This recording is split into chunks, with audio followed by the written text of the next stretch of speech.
getting your life together. One would think life would get a lot easier, but more often than not, it gets much harder before it gets any better. Kind of like when you go on a diet. You start and then you reach a point where the motivation to keep things together begins to diminish, maybe even making you feel like quitting. And that's something that our main character in today's newest episode of Unknown Epics can definitely testify of. We're all human, but even then there's always a way. You are human, right? Anyways, our story starts off way back in the times of Hezekiah, king of Judah. Now, this was during a pretty dark period for the kingdom of Israel, who at the time was divided into two different kingdoms, Israel and Judah. But both of these nations had a huge problem, the Empire of Assyria, who was this big bully who would constantly make nations pay the money, or else into captivity they go.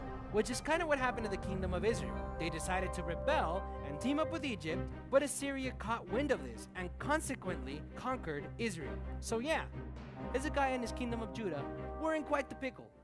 On top of that, the citizens of Judah didn't exactly have their lives together, and the kingdom was a complete mess. So when Hezekiah stepped into office, he had a lot of work to do if he wanted to make Judah #great again. But he got to work and got the kingdom back in line specifically with God, and in turn, well, everything in life got better for him and the kingdom. But there was still one last thing to do. If Judah really wanted to be a prosperous nation, it would have to do more than line itself with God. It would have to stop serving the Empire of Assyria, which was a dangerous thing to do. But Hezekiah did it anyways because he knew it was the right thing to do, and he trusted that if he did what was correct, things would work out. So he made the jump. What a noble and honorable thing to do, right? Well, Assyria didn't exactly think so. The king of Assyria was furious at Hezekiah, so he came against all of the fortified cities of Judah. Terrified, Hezekiah surrendered, and Assyria imposed a heavy fee on him for his rebellion.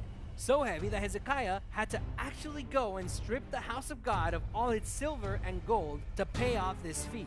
He went from doing something incredibly noble to doing something incredibly faithless and insulting. And even after that, Assyria decides not to leave them alone until Judah bends the knee. So the king of Assyria dispatches a small army to send a message saying, look, first of all, Egypt cannot save you from us. Just ask your buddies back in Israel. And second of all, dude, you insulted God pretty hard back there, so he's not gonna help you. Third, we're the smallest army in Assyria.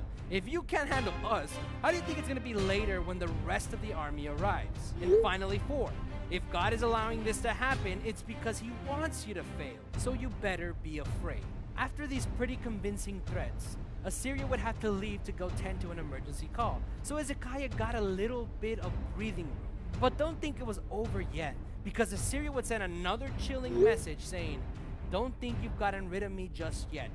I'm coming back.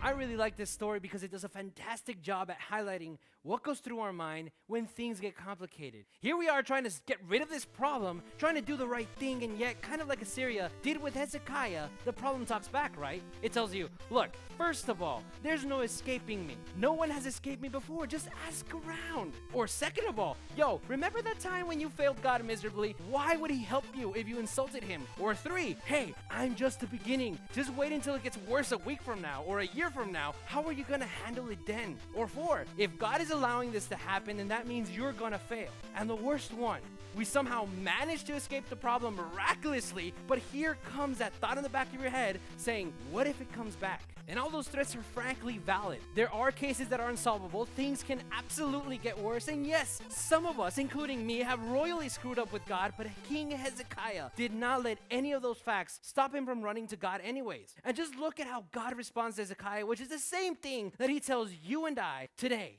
Because you're coming to me, I have not only heard you, but will help you. This problem you're having, this Assyria, won't even get the chance to shoot an arrow in your land because I will protect you. And moments later, God would send an angel who would kill 185,000 Assyrian soldiers, and soon after, the king of Assyria would be assassinated by his own sons. Problem solved. So this story shows us a couple of things. It's normal for our problems to bite back at us when we make the choice to do the right thing. But more importantly, sometimes we do give in to the demands of our problems due to weakness or fear. But here's the thing, even when we mess up, God will always be there for us, ready to forgive our stupidity and most definitely ready to save us from our problems. All it takes is patience, but also the humility to look up and ask him for help.